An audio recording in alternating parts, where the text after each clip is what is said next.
What is up, YouTube? I have something here today that is going to change things forever for me.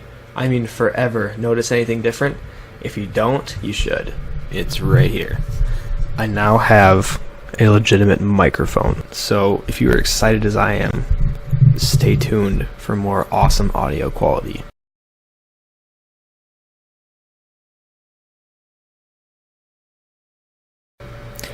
Blue Microphones was actually funded as a private company and still remains to be a private company today. It was founded in 1995 in Westlake Village, California.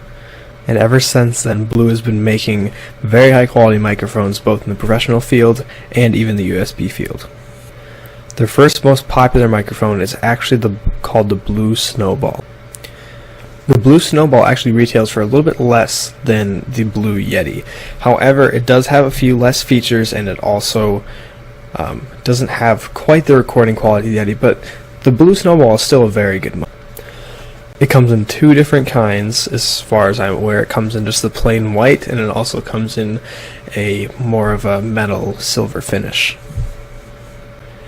But what I'm here to talk about today is the Blue Yeti, which is actually the very first THX certified microphone that uses USB. Now let's take a quick tour around the Yeti. In the front you can see there is a mute as well as the volume knob that flips up and down.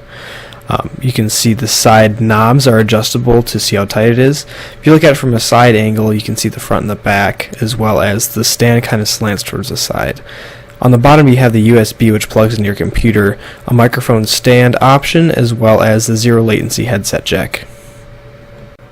Now what I mean when I say the zero latency mic is you can actually plug your headset into the bottom of the microphone, as you can see the jack there, and you can hear your voice going through the microphone back into your headset with zero latency or no lag, so to speak.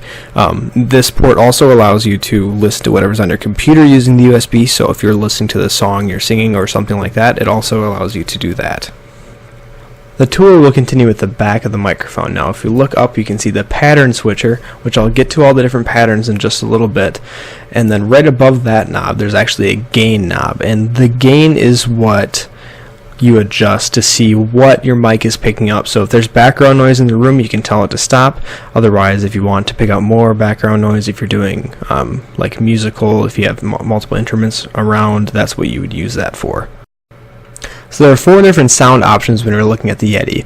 Your first option is stereo. Now this sound source is taking all of the source from everywhere around you, mainly in front of you and to the sides, not as much in front of you, and it's very good for vocals, ensemble choirs, and certain instruments, so to speak.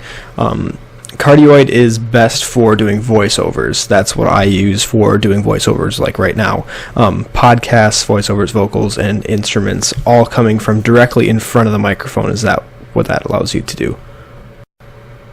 The third option is omnidirectional, and that is ideal for having multiple people around you singing or playing instruments, anything like that. If you're in a big band and you have multiple people around you, omnidirectional is pretty much taking every single direction coming at the mic and recording it all at the same time. And the last is bidirectional. Sorry about that. Bidirectional is mainly ideal for a duet if you have someone sitting in front of you, but the main use for bidirectional would be for interviews where your voice is being recorded in the front of the mic and whoever you're interviewing is being recorded in the back, and there's nothing else in the background coming in from the sides. The other thing I'd like to mention about the Blue Yeti is it is a side recording mic, so the microphone itself is actually expecting you to be talking directly into the front of the microphone rather than talking into the top of it. So having it sitting upright with your voice going directly at the front of the microphone is ideal for recording.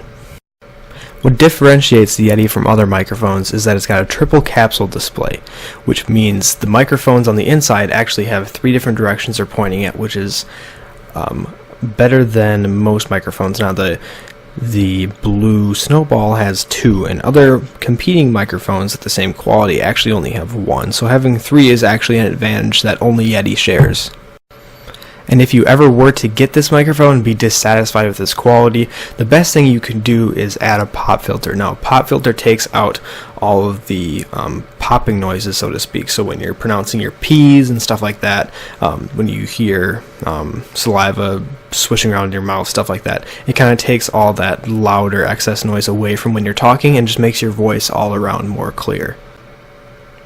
So that's it. That's the Blue Yeti in a nutshell. It's an awesome microphone, a great deal. Now, I do know the price is a little bit higher than most microphones, so I would highly recommend this microphone if you're willing to spend a little bit of extra money. I believe the features that it packs into it are going to be beneficial in the long run. So if you're going to be using a microphone for a lot of things, if you're going to be doing voiceovers, you're going to want high quality audio, and this mic delivers. Don't even doubt it. It is a fantastic mic, and if you're ever into music or anything like that, it's actually very good for recording instruments. So it's a multi-purpose mic, and I would highly recommend buying it.